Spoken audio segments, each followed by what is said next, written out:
Jadi umat Kristen mengetahui bahwa Paulus adalah rasul adalah dari ucapan Paulus sendiri.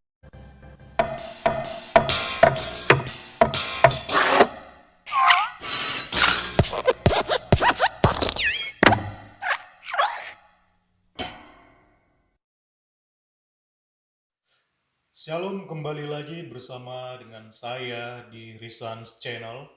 Di video kali ini kita akan membahas mengenai pernyataan yang dikeluarkan oleh Umi Irene Handono yang mengatakan bahwa Paulus bukanlah seorang murid Tuhan Yesus. Mari kita saksikan videonya. Paulus ini dalam kekristenan disebutkan bahwa dia adalah Rasul Paulus.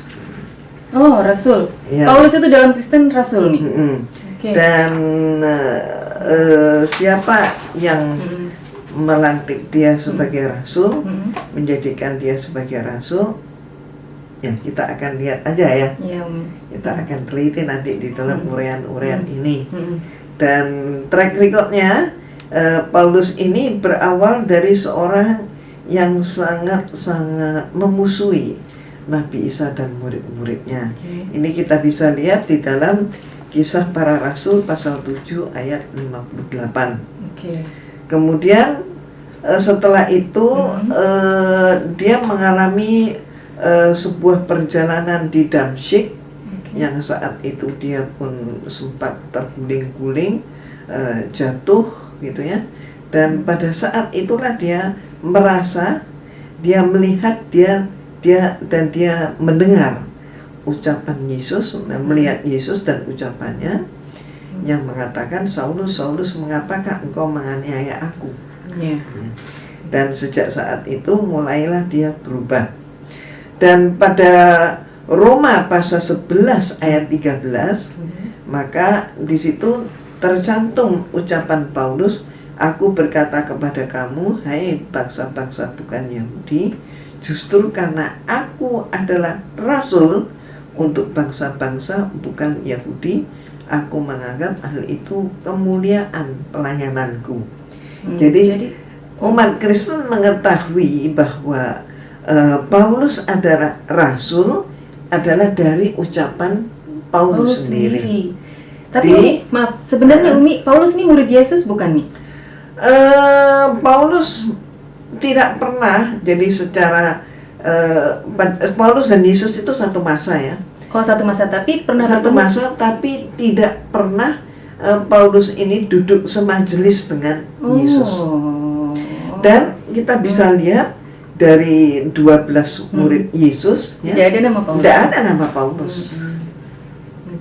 Nah, di video yang sudah kita saksikan bersama-sama, di sini Irene Handono mengatakan bahwa Paulus bukanlah murid Tuhan Yesus dan juga bukan seorang rasul. Dengan mengutip Roma pasalnya yang ke-11 ayatnya yang ke-13, beliau mengatakan bahwa umat Kristen menganggap Rasul Paulus sebagai rasul itu karena ucapan daripada Rasul Paulus sendiri. Atau dengan kata lain, di sini Irene Handono berusaha menggiring opini bahwa Paulus menjadi rasul atas klaim sepihak atau atas klaim dirinya sendiri. Saya nggak mengerti, ini umat Kristen yang mana yang dimaksud oleh ibu ini ya?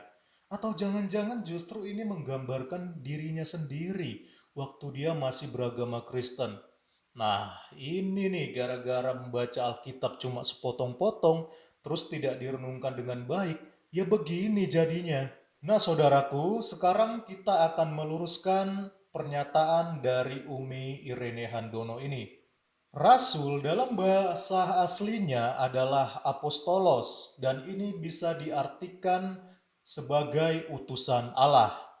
Secara khusus, ketika Yesus masih melayani di dunia, Rasul ini menunjuk kepada ke-12 murid Tuhan Yesus karena mereka adalah orang-orang yang dekat dengan Yesus pada waktu itu dan merekalah yang menjadi sumber utama daripada cerita ataupun berita tentang Kristus. Rasul ini mereka mempunyai tugas untuk memberitakan kabar baik atau juga memberitakan tentang Kristus. Jadi saudaraku, kesimpulannya secara sederhana bahwa rasul itu adalah utusan Allah yang mana mereka bertugas untuk memberitakan tentang Kristus. Tetapi di samping daripada ke-12 murid Tuhan Yesus, Alkitab mencatat bahwa ada 7 rasul yang tercatat di dalam Alkitab. Saya tidak akan menjelaskan satu persatu secara detail, nanti saudara boleh cek masing-masing di dalam Alkitabnya. Yang pertama adalah Matias. Dialah orang yang menggantikan Yudas Iskariot dan dia tercatat sebagai rasul di dalam Kisah Para Rasul pasal pertama ayatnya yang ke-25 sampai 26. Lalu yang kedua ada Yakobus, saudara daripada Yesus, yang tercatat di dalam Galatia pasal yang pertama ayatnya yang ke-19. Yang ketiga ada Barnabas yang tercatat di dalam Kisah Para Rasul pasalnya yang ke-13 ayat yang ke-43. Lalu yang keempat ada yang bernama Silas yang tercatat di dalam Kisah Para Rasul pasal 16 ayatnya yang ke-38 sampai 39. Dan yang kelima ada Andronikus yang tercatat di dalam Roma pasalnya yang ke-16 ayatnya yang ke-7. Yang keenam ada yang bernama Yunias yang juga tercatat di dalam Roma pasal 16 ayatnya yang ke-7. Dan yang ketujuh yang terakhir adalah rasul yang kita bahas yaitu Paulus. Lantas, benarkah Paulus menjadi rasul karena ucapannya sendiri atau dengan kata lain karena klaim dari dirinya sendiri? Mari kita analisa. Mari kita baca Kisah Para Rasul pasal 9 ayatnya yang ketiga sampai ayatnya yang ke-6. Dalam perjalanan ke Damsyik, ketika ia sudah dekat kota itu, tiba-tiba cahaya memancar dari langit mengelilingi dia. Ia rebah ke tanah dan kedengaranlah olehnya suatu suara yang berkata kepadanya, "Saulus, Saulus, mengapakah engkau menganiaya aku?" Jawab Saulus, "Siapakah engkau Tuhan?" Katanya, "Akulah Yesus yang kau aniaya itu.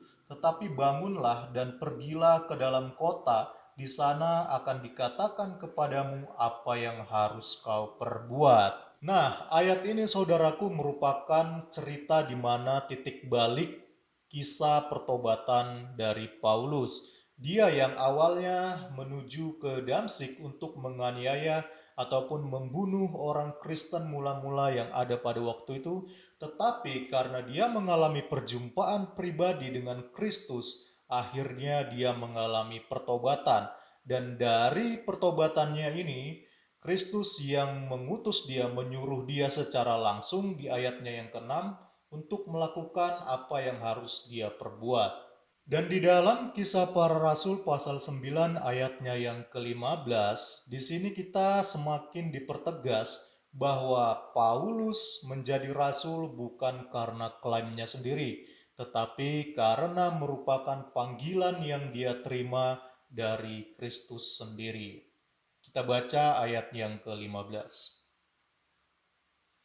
Tetapi firman Tuhan kepadanya, "Pergilah, sebab orang ini adalah alat pilihan bagiku untuk memberitakan namaku kepada bangsa-bangsa lain, serta raja-raja dan orang-orang Israel."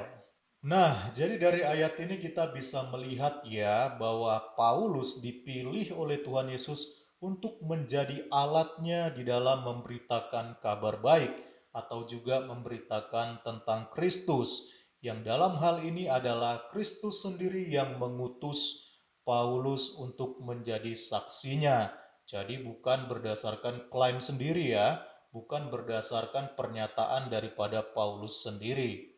Nah, saudaraku, dari sini kita sudah bisa mengambil kesimpulan ya bahwa pernyataan yang dikeluarkan oleh Umi Irene Handono mengenai bahwa Paulus menjadi rasul atas klaimnya sendiri atau menjadi rasul, menjadi utusan Tuhan berdasarkan pernyataan sendiri, itu sudah jelas salah total, karena di dalam firman Tuhan yang sudah kita baca dan analisa tadi itu sudah cukup membuktikan bahwa Kristuslah yang memilih Paulus untuk menjadi rasul, atau dalam kata lain menjadi utusannya untuk menyampaikan kabar baik dan berita tentang keselamatan.